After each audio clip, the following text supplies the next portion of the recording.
that if Ontario and Quebec can do it, Alberta certainly can do it. The idea of ditching the RCMP for an Alberta police force. While the province won't estimate on the cost to switch over, experts in the field say it could end up costing a pretty penny.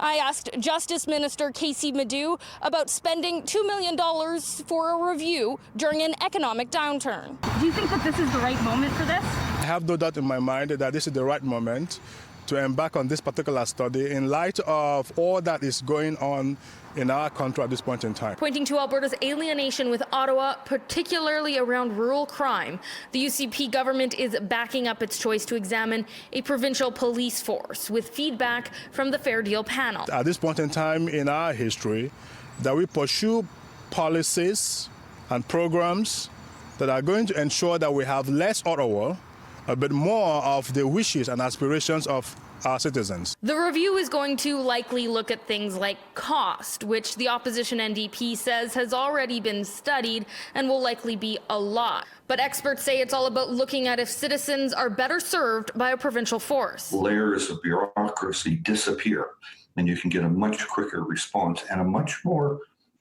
community-aware response. Justice Studies professor expects a big startup cost to come from things like recruitment, and that given the timeline, the report will likely scratch the surface and see if it's worth any further studies.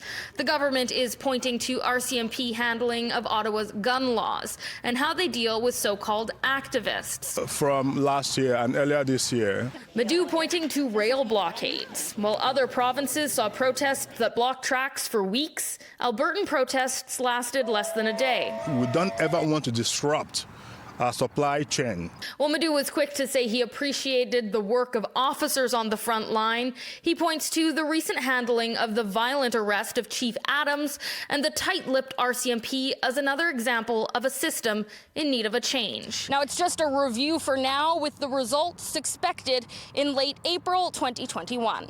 From the Alberta Legislature, Carly Robinson, City News.